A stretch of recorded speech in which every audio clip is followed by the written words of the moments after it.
hanyuma tugatosa intoki tugafata isabune tukayivuguta.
Good morning.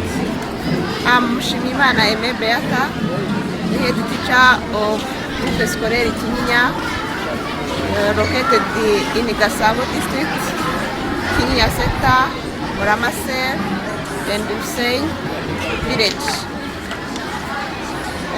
For this event, I appreciate this because hand washing is very crucial in Rwanda today and all over the world because of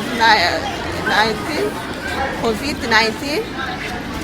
And in the real life, we use hand washing after many activities done when you are in working place.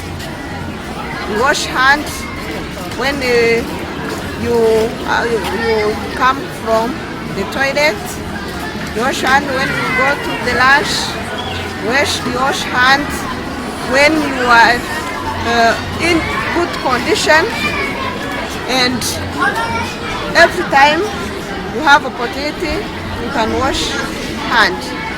It is better for our children and the society. For this time, I thank International Youth Fellowship in partnership with SULFO Rwanda for this donation, given the soap, the hand sanitizer, and the other things for our activity of washing hands before and after hand wash. Thank you very much.